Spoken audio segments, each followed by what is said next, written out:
आज पहले आपको वो कूटनीतिक जाल दिखाएंगे जो चीन में तैयार हुआ है और इसका टारगेट है डोनाल्ड ट्रंप। प्रधानमंत्री मोदी एससीओ समिट के लिए चीन पहुंच चुके हैं, जहां वो जिनपिंग और पुतिन के साथ मुलाकात करेंगे। ट्रंप के टैरिफ वाले टेरर के बीच ये मीटिंग क्यों अहम है, इसे समझेंगे। चीन पहुंचने से पहले आज पीएम मोदी ने जापान की मेट्रो ट्रेन में सफर किया, जहां उनके साथ जापान के पीएम शिगेरू इशिबा भी मौजूद थे। पीएम ने भारत के ट्रेन ड्राइवरों से मुलाकात की, जिन्हें जापान का ईस्टर्न रेलवे ट्रेनिंग दे रहा है। ये ड्राइवर भारत की बुलेट ट्रेनों को चलाएंगे। आज सत्ता में उस हंटर की भी बात करेंगे जो ट्रंप के अरमानों पर बहुत जोर से लगा है। अमेरिका की कोर्ट ने उन टैरिफ को खारिज कर दिया जिन्हें ट्रंप ने नेशनल इमरजेंसी घोषित करते हुए कई देशों पर लगाया था। लेकिन ट्रंप को लगे झटके में कैसे भारतीय मूल के शख्स ने अहम भूमिका निभाई, वो समझेंगे। सत्ता के न्यूज मित्रों को ऑनलाइन गेमिंग वाला एक अपडेट भी दे दें। आज कर्नाटक हाईकोर्ट ने केंद्र सरकार से जवाब मांगा है। ऑनलाइन गेमिंग बिल को चुनौती देने वाली याचिका पर सुनवाई करते हुए हाईकोर्ट ने नोटिस जारी किया। याचिकाकर्ताओं ने कहा कि कानून बनने से रातों रात उद्योग बंद हो जाएंगे, हजारों लोगों को रोजी रोटी छिन जाएगी। एक बड़ी सियासी खबर बिहार से है, जहां एक मंच पर राहुल गांधी, तेजस्वी और अखिलेश एक साथ नजर आए। इस दौरान राहुल के सामने तेजस्वी यादव ने खुद को बिहार चुनाव का सीएम चेहरा बताया। अखिलेश ने भी कहा कि हमने एनडीए को अवध में हराया है, आप मगध में हराइए। मुंबई में मराठा आरक्षण के लिए आंदोलन के नेता मनोज जरांगे की भूख हड़ताल का आज दूसरा दिन है।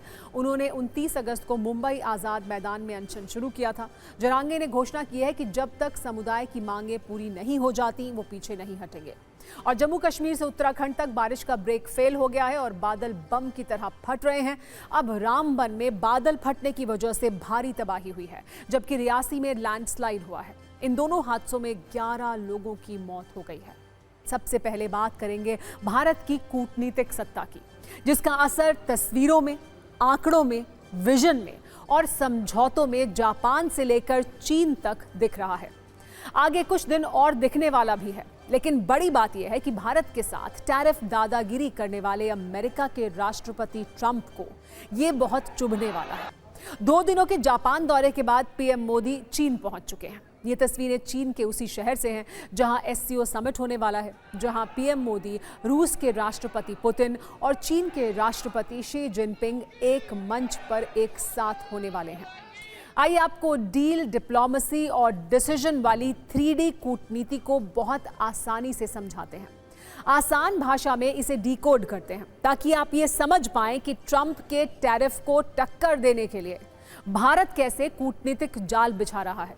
अमेरिका के व्यापारिक वर्चस्व को कम करने के लिए भारत कैसे नए रास्ते तलाश रहा है।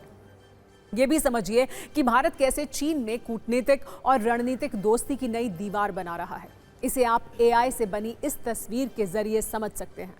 आज ट्रंप और ट्रंप की चापलूसी में जुटे सभी नेताओं, अधिकारियों और सलाहकारों को ये तस्वीर ध्यान से देखनी चाहिए, तभी वो नए समीकरण को समझ पाएंगे। चीन के तियानजिन में कुछ घंटों बाद एससीओ शिखर सम्मेलन होने वाला है। चीन के राष्ट्रपति शी जिनपिंग के निमंत्रण पर पीएम मोदी चीन पहुंच चुके हैं।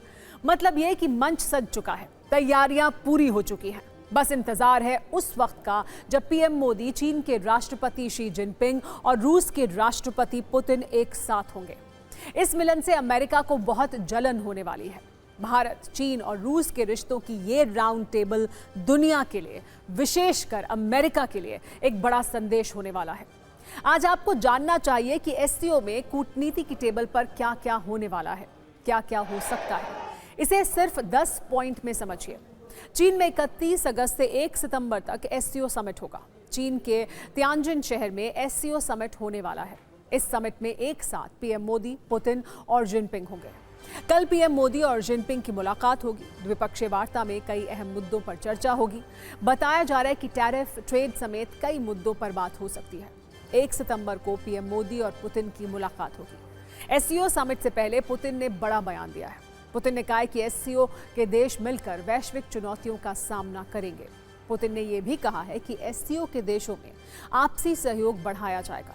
आपको बता दें कि इस समिट से अमेरिका को यह बताने की कोशिश की जाएगी कि दुनिया अब कारोबार के नाम पर और ट्रेड के नाम पर दादागिरी से नहीं चलेगी, क्योंकि भारत, रूस और चीन दुनिया की 3 बड़ी शक्तियां हैं। सवाल है कि क्या अब पुराने संघर्षों को पीछे छोड़कर भारत और चीन दोस्ती की राह पर आगे बढ़ेंगे? ये सिर्फ समझौतों और कूटनीति का मंच नहीं है, बल्कि ट्रंप के लिए संदेश है, सबक है, सीख है। ये डील, डिप्लोमेसी और डिसीजन हर तरह से ट्रंप को चुभने वाले हैं। TV9 भारतवर्ष के संवाददाता इस वक्त चीन के तियानजिन में मौजूद हैं। सिर्फ 120 सेकंड की न्यूज रील में समझिए तियानजिन में महामुलाकात की क्या तैयारियां चल रही हैं।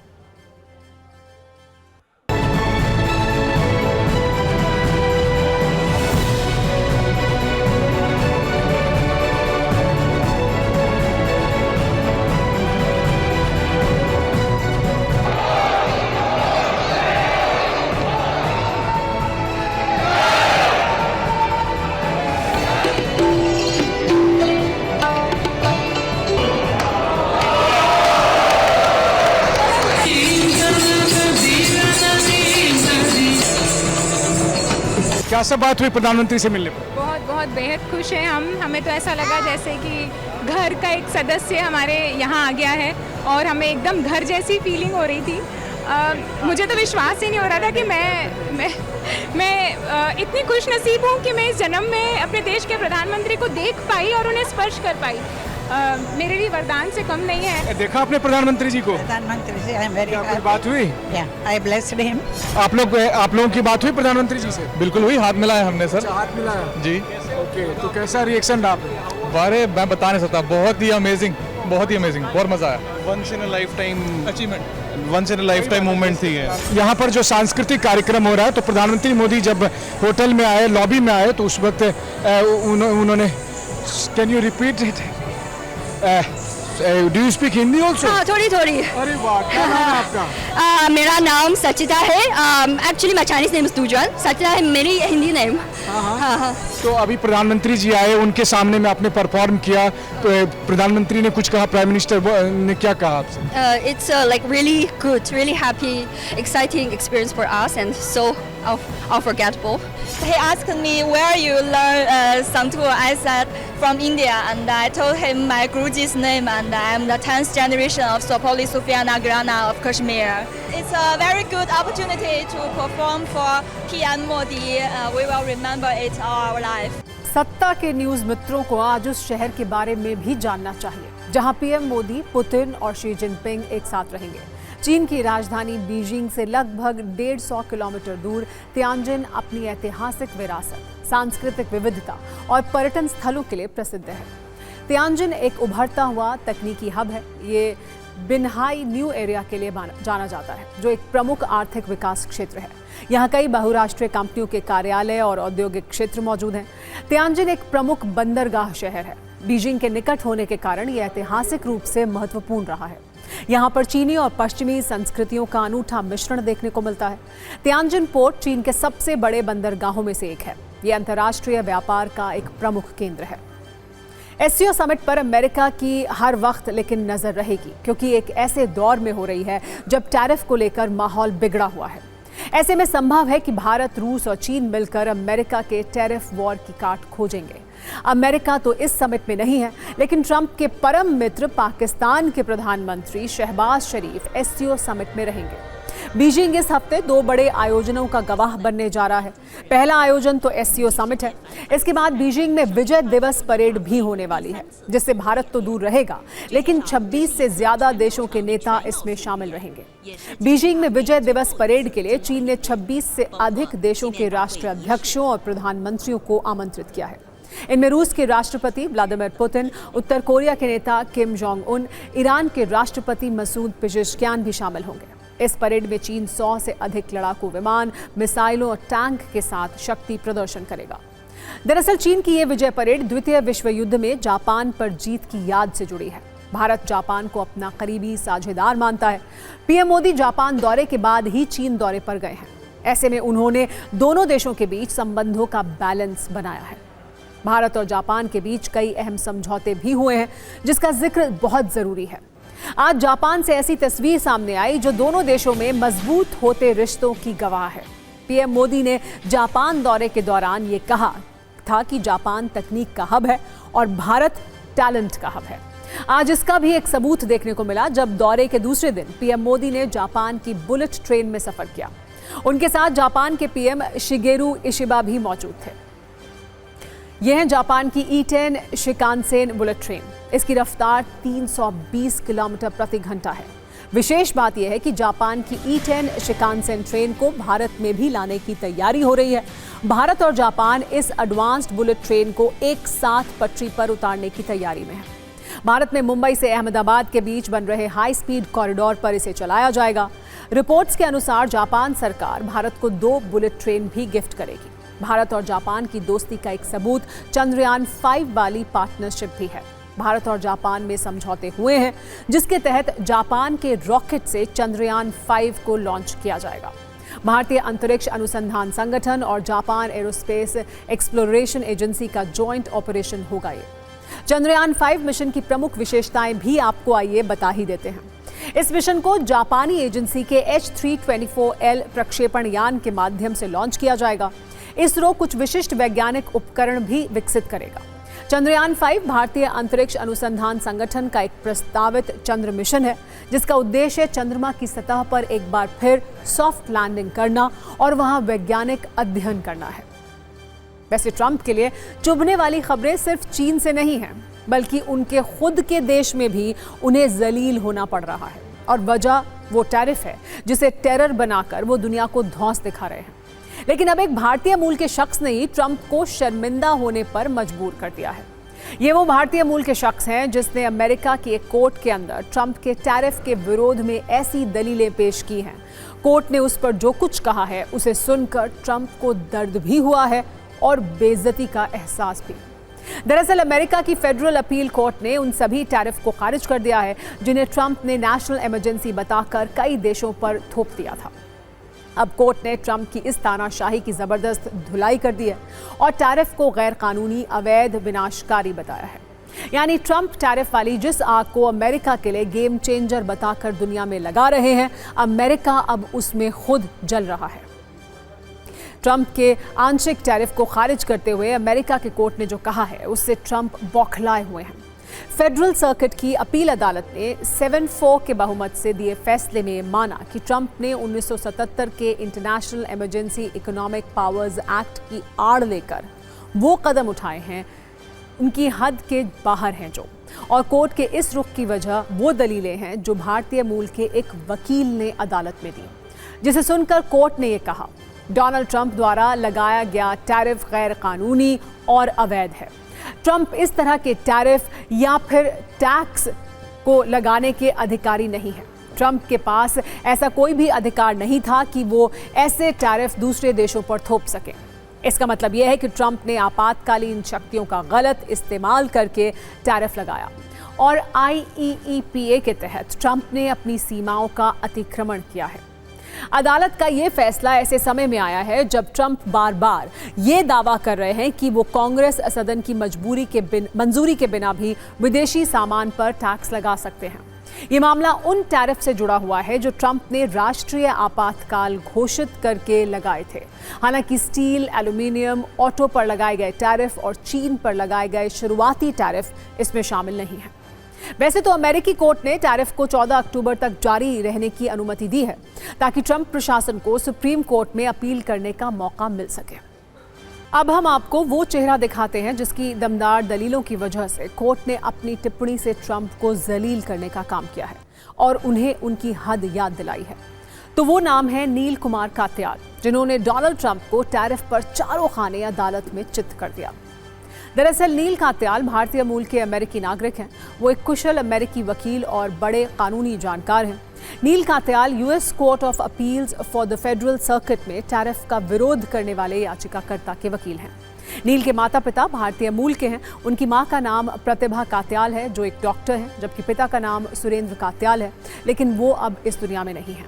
ये वही नील कात्याल हैं जिन्होंने कोर्ट में ट्रंप के टैरिफ के खिलाफ मजबूत तर्क रखे और उनकी दलीलों को सुनकर अदालत ने टैरिफ पर ट्रंप के खिलाफ ये फैसला सुना दिया। हालांकि खुद डोनाल्ड ट्रंप टैरिफ वाले टॉर्चर पर कोर्ट के फैसले को सुनकर तड़प उठे हैं और गुस्से से लाल भी हैं। ट्रंप ने सोशल मीडिया पर इसे लेकर अपना गुस्सा दिखाया है। उन्होंने लिखा, टैरिफ पर अदालत का फैसला गलत और पक्षपाती है। अगर ये फैसला कायम रहा तो अमेरिका पूरी तरह तबाह हो जाएगा। इसीलिए वो अदालत के इस फैसले को सुप्रीम कोर्ट में चुनौती देंगे। और इसके साथ उन्होंने ये भी स्पष्ट कर दिया कि टैरिफ अभी लागू है और आगे भी लागू रहेगा। हालांकि ट्रंप की इस तानाशाही के विरोध में अमेरिका में भी आवाज उठने लगी है। लोग ये कह रहे हैं कि ये टैरिफ अमेरिका को ग्रेट नहीं बल्कि बर्बाद कर देगा। वैसे ट्रंप के लिए बुरी खबरों की एक किस्त भारत से भी रिलीज हुई है। ये वो खबर है जिसे सुनकर कुतर्क के चैंपियन बन चुके ट्रंप को दर्द बहुत हुआ होगा। आपको याद होगा कुछ दिन पहले ट्रंप ने रूस के साथ भारत को एक डेड इकोनॉमी वाला देश बताया था, लेकिन अब इसका जवाब खुद भारतीय अर्थव्यवस्था से निकलकर सामने आया है, जिसमें ट्रंप के लिए आईना है, क्योंकि उनका डेड इकोनॉमी वाला कुतर्क डेड हो गया है। शुभ समाचार यह है कि वित्त वर्ष 25-26 की पहली तिमाही में जीडीपी ग्रोथ रेट 7.8% दर्ज किया गया है, जिसका अंदाजा किसी ने नहीं लगाया था। अनुमान था कि अधिकतम 6.7% जीडीपी ग्रोथ रेट रह सकता है, लेकिन यह आंकड़ा कहीं पीछे छूट गया है और ये पिछली 5 तिमाही में सबसे ज्यादा है। ये आंकड़े ट्रंप को जरूर देखने चाहिए और ये नोट कर लेना चाहिए कि भारत पूरी दुनिया में सबसे तेजी से बढ़ने वाली इकोनॉमी है और इसका ग्रोथ रेट अमेरिका से भी ज्यादा है। हालांकि कुछ चिंता की बात भारत के लिए भी है और ये चिंता है डॉलर के मुकाबले भारतीय रुपए का लगातार कमजोर होना, जिसका सीधा असर आप पर होने वाला है। बुरी खबर यह है कि भारतीय रुपया डॉलर के मुकाबले रिकॉर्ड निचले स्तर पर आ गया है, यानी रुपया कमजोर हो गया है और डॉलर मजबूत होता जा रहा है। $1 के मुकाबले भारतीय रुपया अब 88.10 के स्तर पर है। अब चिंता की बात यह है कि भारतीय रुपए की ये डुबकी आपकी जेब काट सकती है और भविष्य में इससे महंगाई वाले झटके भी महसूस किए जा सकते हैं। एक रिपोर्ट के अनुसार भारतीय रुपया 1 साल में डॉलर के मुकाबले 3% कमजोर हुआ है, जबकि 10 साल में रुपया डॉलर के मूल्य के मुकाबले 28% नीचे जा चुका है। इसीलिए सवाल यह है कि आखिर मजबूत भारत का रुपया कमजोर क्यों हो रहा है। एक रिपोर्ट के अनुसार 16 मई 2014 में $1 की कीमत 58 रुपए 58 पैसे के बराबर थी, लेकिन 29 अगस्त 2025 को ये $1 88 रुपए 10 पैसे के बराबर हो गया है, जो भारत के नजरिए से चिंता का विषय हो सकता है। सत्ता में अब सियासी खबरों का रुख करते हैं, जिसकी शुरुआत पूर्व उपराष्ट्रपति जगदीप धनखड़ के पेंशन वाले समाचार से करेंगे, जिस पर आज चर्चा खूब हो रही है। जगदीप धनखड़ ने 21 जुलाई को उपराष्ट्रपति पद से अचानक इस्तीफा दे दिया था। तब से उनकी कोई प्रतिक्रिया नहीं आई है। विपक्ष के नेता बार बार ये सवाल पूछ रहे हैं कि आखिर जगदीप धनखड़ कहाँ हैं और क्या कर रहे हैं। इस रहस्य के बीच अब ऐसी जानकारी सामने आई है जिसके आधार पर यह कहा जा सकता है कि वो इन दिनों फ्यूचर प्लान कर रहे हैं। इसकी शुरुआत उन्होंने पेंशन प्लानिंग से की है। इस प्लानिंग पर आज हमने एक खास कुंजी तैयार की है। जगदीप धनखड़ की तरफ से पूर्व विधायक के नाते मिलने वाली पेंशन के लिए राजस्थान विधानसभा सचिवालय में आवेदन किया गया है। सचिवालय ने उनके आवेदन पर प्रक्रिया को आगे बढ़ा दिया है। राजस्थान विधानसभा के अध्यक्ष वासुदेव देवनानी ने पुष्टि की है कि धनखड़ की तरफ से पेंशन के लिए आवेदन आया है। वो वर्ष 1993 से 1998 तक किशनगढ़ सीट से कांग्रेस के विधायक रहे थे। पूर्व विधायक के तौर पर उन्हें जुलाई 2019 तक पेंशन मिल रही थी, लेकिन जुलाई 2019 में धनखड़ पश्चिम बंगाल के राज्यपाल बन गए और पेंशन मिलनी बंद हो गई। इसके बाद धनखड़ उपराष्ट्रपति बन गए, तब भी उन्हें विधायक के तौर पर पेंशन नहीं मिली, क्योंकि नियमों के मुताबिक किसी सरकारी पद पर रहते हुए पेंशन नहीं मिलती। हालांकि सरकारी पद का कार्यकाल पूरा होने के बाद पेंशन दोबारा शुरू हो जाती है। इसके लिए विधानसभा सचिवालय को सूचित करना होता है। उसी प्रक्रिया के तहत अब जगदीप धनखड़ ने ये सूचना आधिकारिक तौर पर भेज दी है, जिसके बाद उन्हें पेंशन मिलनी एक बार फिर से शुरू हो जाएगी। यहाँ हमारे न्यूज मित्रों के मन में ये सवाल होगा कि आखिर धनखड़ को पूर्व विधायक के तौर पर कितनी पेंशन मिलेगी। राजस्थान में पूर्व विधायक को 35,000 रुपए महीना पेंशन मिलती है।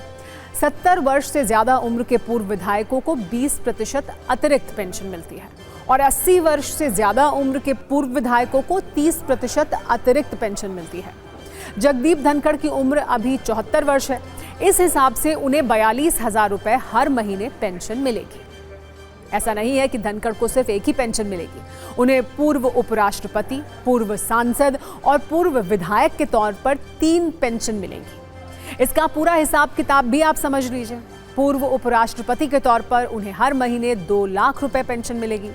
पूर्व सांसद के तौर पर उनकी पेंशन 31,000 रुपए महीना होगी। पूर्व विधायक के नाते 42,000 रुपए हर महीने मिलेंगे। इस हिसाब से धनखड़ को हर महीने 2,73,000 रुपए की पेंशन मिलेगी। यहाँ ध्यान देने वाली एक जरूरी बात यह है कि उन्हें पूर्व राज्यपाल के नाते कोई पेंशन नहीं मिलेगी, क्योंकि पूर्व राज्यपाल को पेंशन का प्रावधान नहीं है। जगदीप धनखड़ ने पिछले 40 दिनों से कोई बयान नहीं दिया है। स्वास्थ्य को लेकर अभी तक परिवार ने कुछ नहीं बताया है। परिवार का कहना है कि वो इन दिनों आराम कर रहे हैं।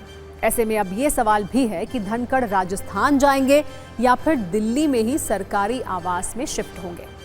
9 सितंबर को नए उपराष्ट्रपति का चुनाव हो जाएगा। इससे पहले धनखड़ को नए आवास में शिफ्ट होना है। प्रोटोकॉल के मुताबिक दिल्ली में उन्हें टाइप 8 बंगला आवंटित किया गया है। अभी उन्हें जो सरकारी बंगला आवंटित हुआ है, उस बंगले में एक केंद्रीय मंत्री रहते हैं। वो इस आवास को खाली करेंगे, फिर इसे रेनोवेट किया जाएगा। इस शिफ्टिंग में 3 से 4 महीने लग सकते हैं। ऐसे में उनके लिए एक अस्थायी आवास की तलाश की जा रही है, ताकि नए उपराष्ट्रपति के आने से पहले धनखड़ को वहां शिफ्ट किया जा सके। नियमों के मुताबिक पूर्व उपराष्ट्रपति को 2000 वर्ग गज तक का आवास किराए पर लेकर भी दिया जा सकता है। ये दिल्ली या फिर अन्य जगह कहीं भी हो सकता है। इसीलिए उनके राजस्थान शिफ्ट होने की चर्चा शुरू हुई है। राजस्थान के पूर्व मुख्यमंत्री अशोक गहलोत ने यहां तक कह दिया कि वो धनखड़ का इंतजार कर रहे हैं, राजस्थान आने पर उनका स्वागत करेंगे। हालांकि इस पर बीजेपी का कोई नेता खुलकर बोलने को तैयार नहीं है।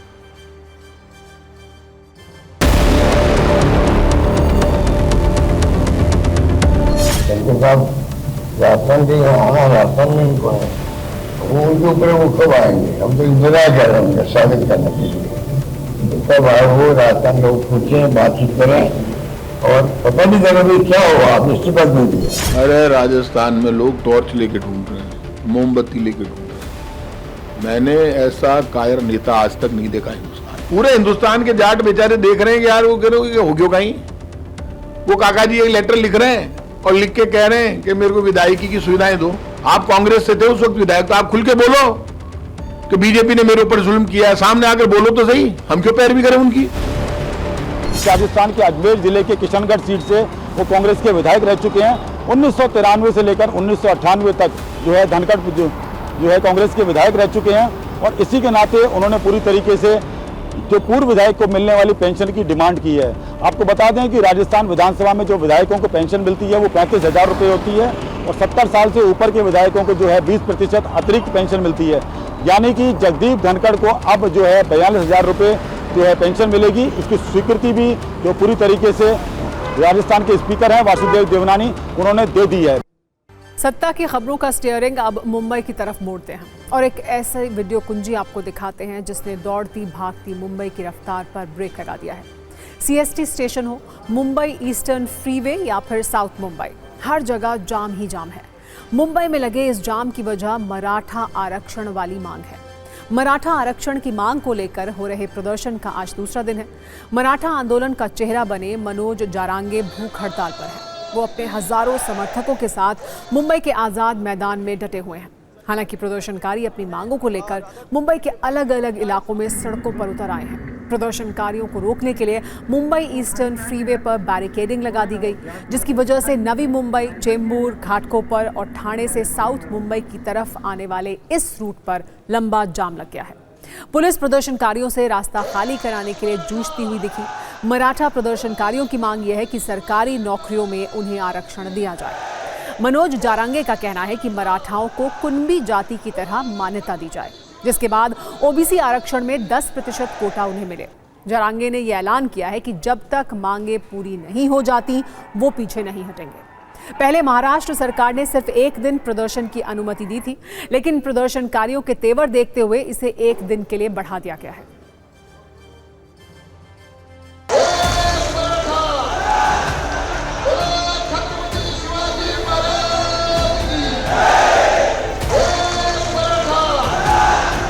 मनोज जारांगे पाटिल के जो शुभचिंतक हैं वो मराठा आंदोलन कर रहे हैं, रिजर्वेशन की मांग कर रहे हैं। इनका ये कहना है कि महाराष्ट्र में जिस तरह से बाकी कास्ट को रिजर्वेशन दिया गया, ओबीसी को रिजर्वेशन दिया गया, एससी एसटी को रिजर्वेशन दिया गया, वैसा ही रिजर्वेशन मराठाओं को मिले, और मराठाओं को जो रिजर्वेशन मिले वो कुणबी और ओबीसी समाज का जो रिजर्वेशन है उसका हिस्सा काट कर दिया जाए।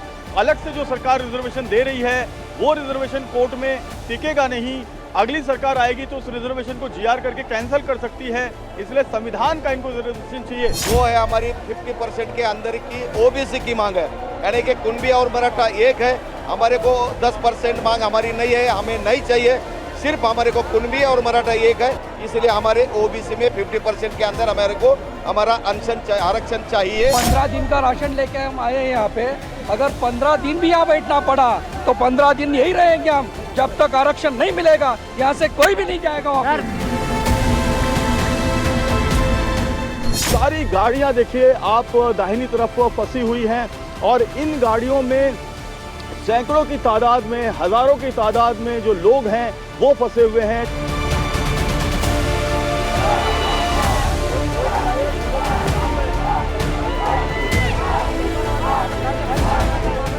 ये देखिए, ये मुंबई का जेजे फ्लाईओवर है जो छत्रपति शिवाजी टर्मिनस से लेकर मुंबई के भाईखल्ला इलाके तक जाता है। लेकिन एक और आप देखेंगे, तमाम जो लोग दूर दराज से आए हैं उनकी गाड़ियां जो हैं वो कतारों में खड़ी हैं। इस वजह से ये रूट को भी पूरी तरीके से बंद कर दिया गया है। ये जो प्रदर्शनकारी हैं अब अपना सर जो है मुड़वा रहे हैं और यही कह रहे हैं कि जब तक ये जो अपनी मांगों को लेकर यहाँ पर आए हैं वो पूरी नहीं की जाएगी तब तक ये नहीं जाएंगे। हमें आरक्षण चाहिए, कुछ मुंडन कर रही है।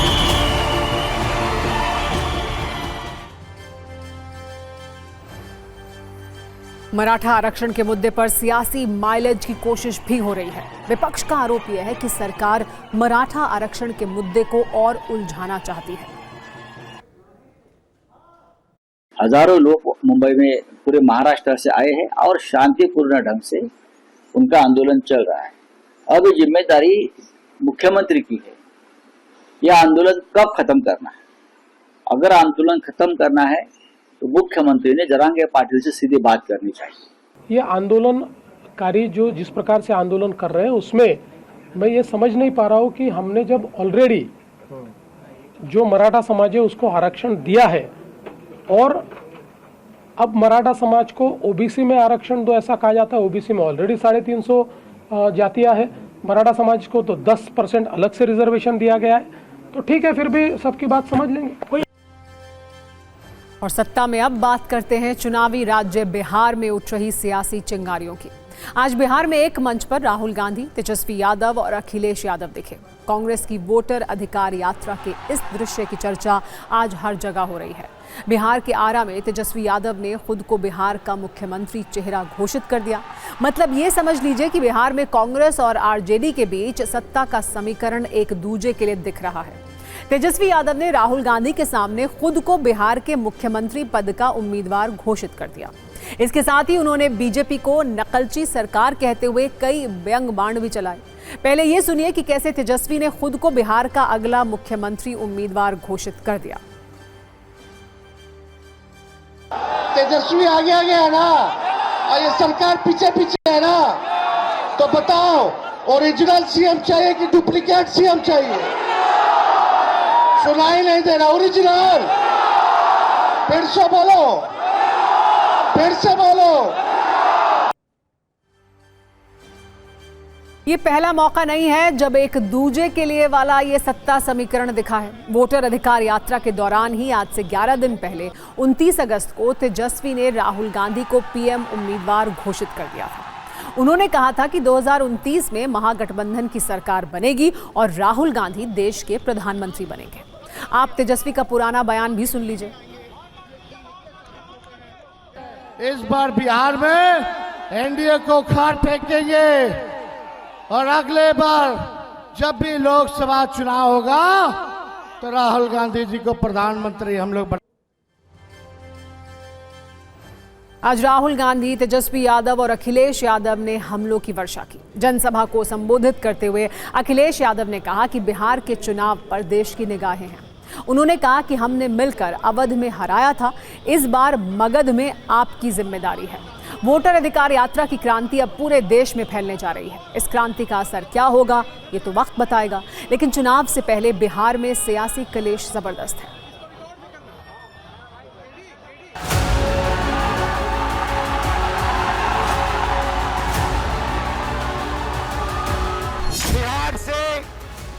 क्रांति शुरू होती है और आपने दिखाया कि बिहार से ही क्रांति वोट अधिकार यात्रा शुरू हुई और पूरे देश में फैलने जा रही है। अभी चुनाव में हम लोगों ने मिलकर के अवध में हराया था। इस बार मगध में आपकी जिम्मेदारी है भारतीय जनता पार्टी को हराने के लिए।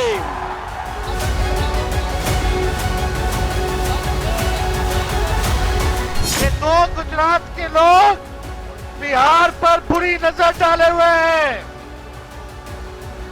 लेकिन बिहारी इनकी बुरी नजर वालों को अच्छे से सबक सिखाने का काम करेगा। राहुल जी को, तेजस्वी जी को न राम में आस्था है, न मैया सीता में है, न भारत की संस्कृति में है, न संस्कार में है उनको कोई आस्था, न कृष्ण में है, न महादेव में है। वह नाटक करते हैं। यहाँ आए, पुनौरा धाम नहीं गए, उनको रीगा के किसी स्थल पर जाकर कुछ अपनी अदायगी करनी थी, वहां चले गए, लेकिन पुनौरा